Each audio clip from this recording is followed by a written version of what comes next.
Pemirsa Bali TV, kasus COVID-19 terus menyebar hampir ke semua wilayah di Bali. Berbagai upaya dilakukan untuk memutus mata rantai penyebaran COVID-19. Pemerintah bersama masyarakat bersinergi untuk melakukan upaya pencegahan. Desa adat pun ikut dilibatkan.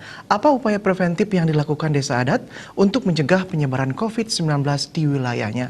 Dan apa harapan desa adat selama pandemi COVID-19 ini? Untuk membahasnya kita telah terhubung dengan Mendesa Adat Padang Tegal, Ubud, Bapak Imade Gadre. Selamat malam, Om Swastiastu, Bapak.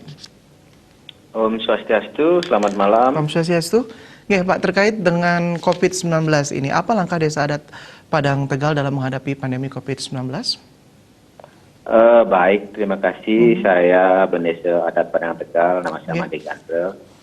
Dalam kesempatan ini kepada pemirsa Bali TV, saya menyampaikan beberapa hal terkait dengan COVID-19 yang sudah kami lakukan tindakan di Desa Adat Padang Tegal.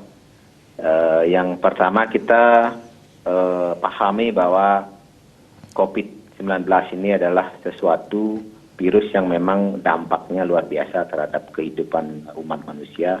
Jadi kita bagi dalam dua fase di Padang Tegal.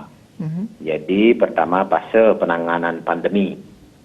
Jadi dalam fase penanganan pandemi, kami mengawasi, membatasi ya orang luar masuk ke wilayah kami di Padang Tegal, baik itu warga kami sendiri yang baru datang dari luar daerah, maupun datang dari luar negeri. Ya, kita lakukan karantina dengan sangat ketat, dengan pengawasan dari pecalang dan perjuru banjar kami yang untuk mensupport satgas kami dalam pengawasan warga kami yang baru datang tersebut, khusus terhadap karyawan dan wisatawan yang masih ada di wilayah kami, karena kami berada di daerah wisatawan. Nah, ini kami lakukan koordinasi dengan para pengusaha yang menampungnya. Dalam hal ini kami minta semua pengusaha yang menampung wisatawan dan karyawan ini harus memantau wisatawan dan karyawannya dan melaporkan apabila ada indikasi tanda-tanda ke arah terjangkit daripada karyawan dan wisatawan tersebut. Nah, bersyukur sampai saat ini belum ada di wilayah kami yang mengindikasikan hal seperti itu. Itu Pak, yang kami sudah lakukan. Yang kedua, kami melakukan sosialisasi ke warga kami untuk sementara tinggal di rumah, tidak melakukan kegiatan di luar. Dan bagi warga yang memang harus melakukan kegiatan keluar rumah, itu kami pastikan mereka harus menggunakan masker, dan kami siapkan masker bagi warga kami yang tidak memiliki. Iya, Pak Made, ini dalam melakukan kebijakan terkait penanganan COVID-19, apakah ada kendala yang dihadapi? Untuk sementara, kendala yang paling jelas kami hadapi adalah sulitnya memantau pergerakan daripada mobilisasi orang, karena terus terang kami ada di daerah pariwisata yang kami hidup dari pariwisata dan orang keluar masuk kan banyak sekali. Nah itu, tapi ada hal-hal lain juga yang kami lakukan di luar itu, yaitu kami sudah menutup objek kami dari pergerakan orang, kami menutup sentra parkir kami menutup lapangan kami sehingga tidak ada orang yang berkumpul dalam jumlah banyak di tempat kami.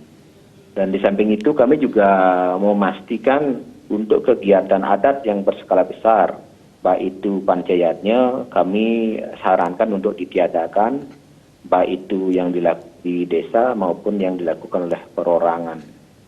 Nah, serta di dalam bidang pembangunan kami juga mengarahkan semua proyek, baik itu proyek milik desa adat maupun proyek milik perorangan, kami menyarankan untuk tidak menggunakan tenaga kerja yang keluar masuk ke wilayah kami. Dan bahkan kami menyarankan mereka untuk menunda semua proyek yang ada di desa adat itu selama ini. Pak Made, kira-kira ada saran kepada pemerintah dalam mengantisipasi semakin meluasnya zona merah akibat COVID-19 ini, Pak Made? kepada pemerintah ada saran yang kami ingin sampaikan, harapkan sangat besar ya untuk pemerintah. Jadi pertama, pihak pemerintah kami harapkan menyamakan visi lah, karena ada banyak institusi yang terlibat, baik itu dari pemerintah, dari induknya majelis, dari induknya Parisade. Ini harus menyamakan visi dalam memerangi COVID-19 ini. Terus yang kedua, pemerintah dalam penanganan kasus COVID-19 ini dalam tidak ada yang ditutup-tutupi, karena ini akan berdampak sangat sulit bagi kami di para penelitian di bawah untuk mengambil kebijakan apabila hal tersebut masih ada kesan ditutup-tutupi untuk dalam hal penanganan COVID-19 ini.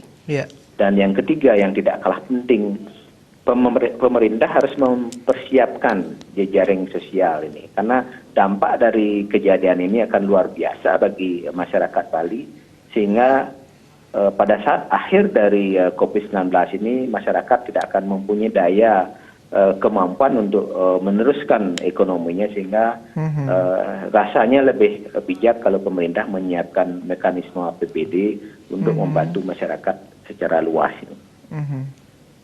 Baik. Kemudian apa harapan Pak Made selama pandemi COVID-19 ini? Yang jelas, yang pertama harapan kami wabah ini cepat berlalu. Yeah. Itu semua orang mungkin akan mengharapkan seperti itu. Nah, terus yang kedua, setelah berlalu pemulihan ekonomi. Ini yang memang akan sangat sulit karena dampaknya terhadap seluruh dunia. Jadi kami atau kita di Bali, terutama yang kehidupan ini tergantung kepada sektor pariwisata, akan mempunyai dampak yang luar biasa di kemudian hari. Nah, ini harapan kami semua pihak, marilah kita bersatu untuk menangani case pandemi ini pertama. Kedua, mari kita bersatu untuk pemulihan ekonomi setelah COVID-19 ini berlalu. Terima kasih. Baik Pak Made, terima kasih atas waktunya dan tetap menjaga kesehatan, dan beliau adalah Bendesa Adat Padang Tegal, Kecamatan Ubud. Dan pemirsa, demikian wawancara kami dalam Bali Post Talk. Dan tetaplah bersama Bali TV. Salam Indonesia.